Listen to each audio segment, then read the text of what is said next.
Hello ladies and gentlemen, welcome to another episode of Let's Play Warframe. I'm your host of the most, as always, Francois878, and today we are going to be talking about the Kogake Prime, the brand new primed sparring weapon introduced in Mirage Prime Access. Now, these weapons are quite good. Unlike the vanilla Kogake, the primed version is hybrid viable, meaning that you can run a status chance and crit build on this weapon pretty much no problem at all, which is great. That is the best build most of the time. Crit's great on lower level stuff, and status chance is solid even further into the game than crit chance is. But if you can really combine those two, you're going to have a weapon that will take you very, very far into the game and just be a lot of fun to just smash Grenier in the face with, honestly.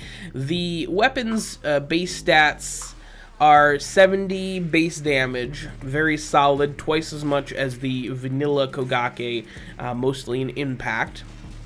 16% crit chance with a 1.8 crit multiplier, a little bit of a nerf from the vanilla version. The vanilla version actually has a 20% crit chance with a 2.0 crit multiplier, which, you know, once you hear the status chance, it's kind of understandable.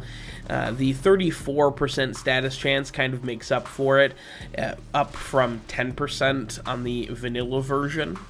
And the primed version has a 0.917 attack speed, so very respectable stats all around. Now, for the builds that I'm going to be showing you very shortly, the first build is kind of weird because it does include a stunning crit chance ribbon that I acquired forever ago and forgot about, and then when I heard the Kogake was getting primed, I was like, oh, wait a minute.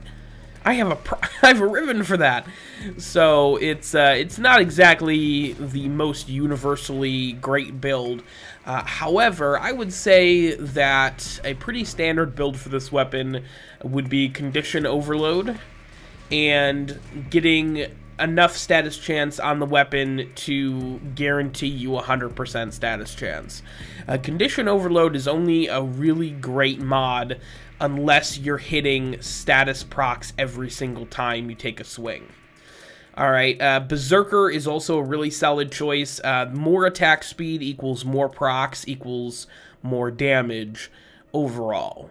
Also, you know, Blood Rush, Body Count, or Drifting Contact. Drifting Contact can actually be a really nice addition to this build because you can actually, you'd be able to drop one of the 60/60 mods and you'd be able to put on primed pressure points, probably the best choice, just to get more base damage on the weapon.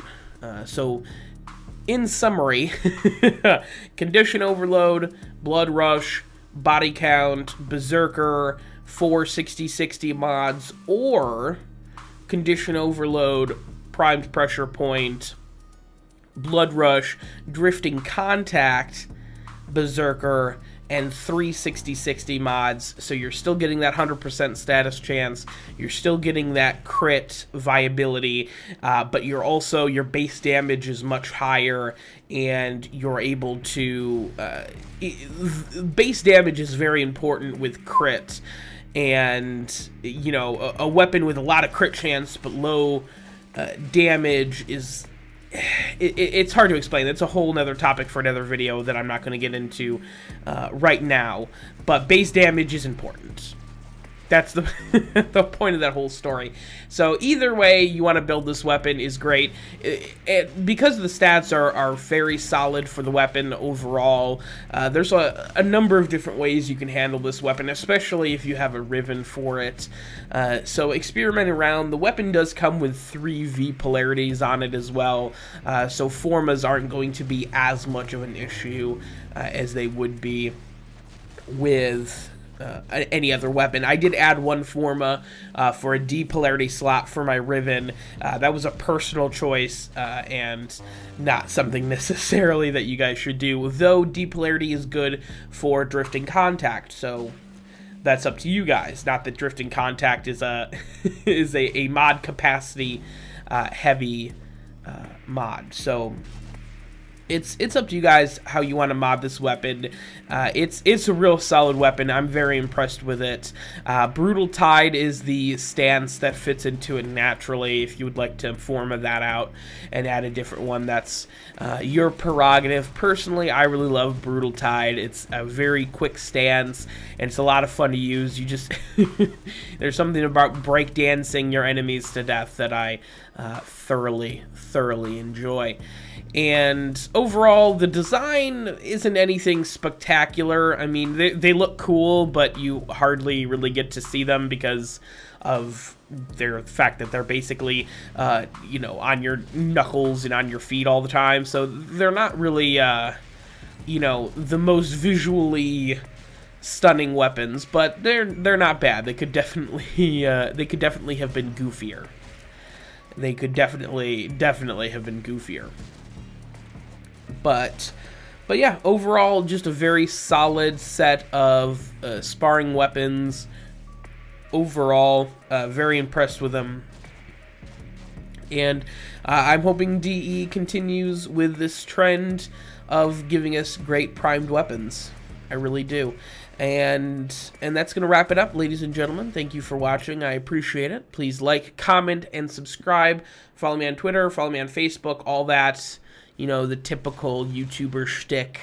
It's all down in the description. Until next time, folks, I've been your host of the most, as always, Francois878, signing off.